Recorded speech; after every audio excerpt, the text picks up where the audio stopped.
Hi, my name is Casey. Today we're going to start with extraction using our functionalized magnetic nanoparticles shown here in this tube. Your tubes will come to you pre-filled with 250 microliters of functionalized magnetic nanoparticle, which you can see here. What we need to do is add your sample to the nanoparticle. So what you'll do here is you'll take 1 milliliter of your sample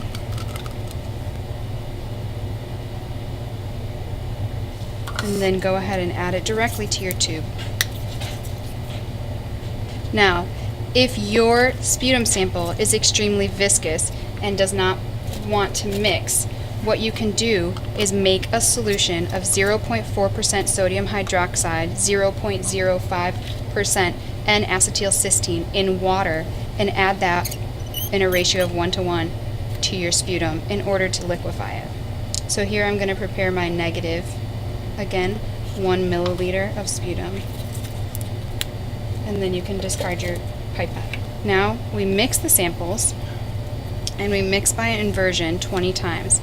If your sample will not mix, again add the 0.4% sodium hydroxide, 0.05% N-acetylcysteine in water to your solution.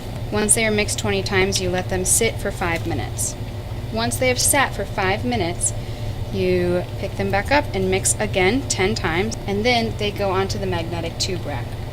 If your sample is very viscous, it may take up to 15 minutes for the nanoparticle to separate and come to the side of the magnet. As you can see here, our sample is not extremely viscous, so it is separating quite easily. You'll see that the center of the liquid becomes clear again as the nanoparticle moves to the side. Once it's separated fully, you are free to remove the supernatant or the sputum. So you gently open this, and you're careful not to disturb the nanoparticles in here. Then you're going to take one of your pipettes, and you're going to gently remove the sputum. So I'm going to go straight down the center of the tube so that I don't grab any nanoparticle. And I'm going to remove all the sputum that I can find. So that's for the negative. Now we're going to do the same thing for the positive, again gently opening, leaving it in the tube rack, and then going straight down the center of the tube to remove the sputum. If you remove too much nanoparticle in this process, or if your sputum is very brown and that means you've sucked up your nanoparticle, your detection and microscopy will not run very well for you. So the next step in our procedure is to prepare our samples for direct detection. To do that, we'll have to add 500 microliters of PBS to each sample. So we'll start off by opening both of our tubes, and then we'll take 500 microliters of PBS and add it to each tube. You'll then want to close both of your tubes and invert them about 10 times to mix them. You'll then place your samples back on the magnetic separator and let them separate out, just as before, and depending on the viscosity of your sample, it could take from 5 to 10 minutes for the magnetic nanoparticles to be attracted to the magnet out of the solution. So after your magnetic nanoparticle is separated from your solution, you'll want to draw off the solution. And just as before, we don't want to disrupt the magnetic nanoparticle. So using 2 separate pipettes, you will have to go in and draw off the solution. Then we'll want to add 500 microliters of PBS to each sample, just as before. You can then close each tube, take them off the magnetic separator, and then invert and to mix several times. Now we're ready to start our direct detection method.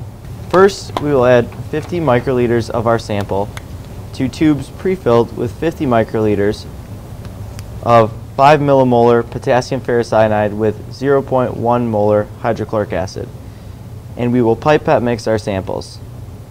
After doing so, we will let our samples sit for 5 minutes. After 5 minutes, we will take our tube and we will put it back on the magnetic separation rack and let it sit for 10 seconds. Then we will remove 50 microliters of the supernatant. Next, we will place our sample onto an SPCE chip that is connected to a potentiostat. Evenly distribute your sample onto the SPCE chip, making sure that your sample is evenly distributed, touching both the black and silver electrodes. Now we're ready to run our cyclic voltammetry detection. To do so, you will let the sample sit for 1 minute on the chip, and then you will run the cyclic voltammetry test that's already downloaded onto the potentiostat. For the sake of this video, we will be using the computer so you can see how the data looks.